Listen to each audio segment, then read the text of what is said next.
Neutrality کی جو basic guide lines ہیں، اس کی آخری گائیڈ لائن جو ہے اس کو گائیڈ لائن 2.3 کہا جاتا ہے۔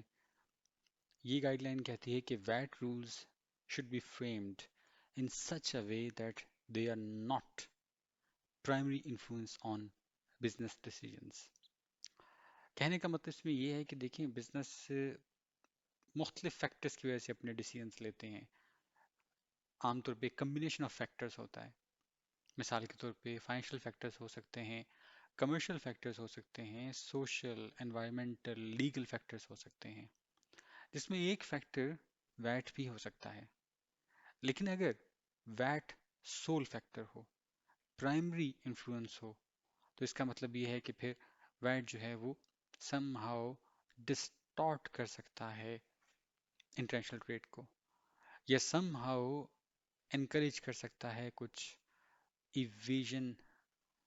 یا ایوائڈنس کی اسکیمز کو۔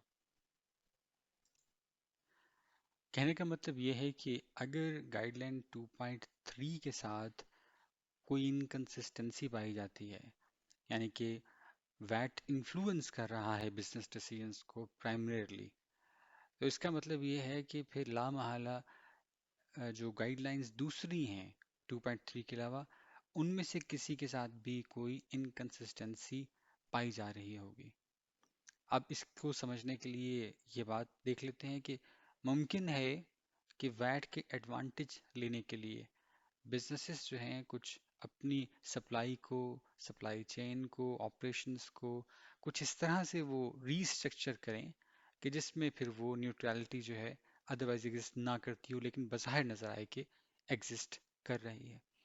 اس میں ہم کچھ ایک دو ایگزامپلس جو ہیں وہ دیکھ لیتے ہیں۔ پہلی ایگزامپل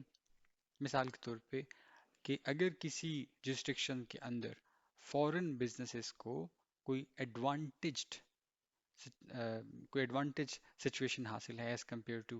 ڈومیسٹک بزنسز، تو ممکن ہے کہ یہ جو فورن بزنس ہے جس نے ادروائز شاید فیصلہ یہ کرنا تھا کہ اس ڈومیسٹک مارکیٹ میں جا کے یہ وہاں سے بزنس کرے گا، تو بس صرف اس ویٹ کے ایڈوانٹیج کو لینے کے لیے یہ ڈیسائیڈ کرے کہ یہ آف شور سے بزنس کرے گا۔ اس کا مطلب ہے کہ یہ ویٹ نے اس ڈیسیژن کے اوپر پرائمری انفلوئنس کر دیا ہے اس کیس میں۔ اچھا، اب اس میں دوسری اگزامپل ہم لے سکتے ہیں کہ اگر ازیوم کرتے ہیں کہ کوئی ایسی سچویشن ہے کہ جہاں پر ڈومیسٹک بزنس جو ہے وہ فلی ریکور کر سکتا ہے لوکل ویٹ کو، جبکہ جو فورن بزنس ہے وہ ویٹ کو ریکور نہیں کر سکتا، اس کو ان پٹ ایڈجسٹمنٹ نہیں مل سکتی۔ اب یہ فورن بزنس اس صورتحال کی وجہ سے کچھ ڈی موٹیویٹ ہو کے یہ فیصلہ کر سکتا ہے کہ وہ اس لوکل جوریسڈکشن کے اندر کام ہی نہیں کرے گا۔ تو اب اس کی جو یہ ڈی موٹیویشن اور اس سے ریلیٹڈ جو یہ ڈیسیژن ہے، اس کے اوپر پرائمری انفلوئنس ویٹ کا ہے۔ ایسا نہیں ہونا چاہیے۔ یا پھر یہ بھی ممکن ہے کہ یہ جو بزنس ہے یہ سم ہاؤ اپنی ٹرانزیکشنز کو، اپنی سپلائی چین کو کچھ اس طرح سے ری اسٹرکچر کرے کہ پھر اپیرنٹلی یہ جو کرائٹیریا ایڈمیسیبلٹی کا ہو لوکل بزنس، لوکل جو جوسڈکشن ہے اس میں ویٹ کی ایڈمیسیبلٹی کا وہ اچیو کر لے۔ لیکن یہ تو آرٹیفیشل ہوگا،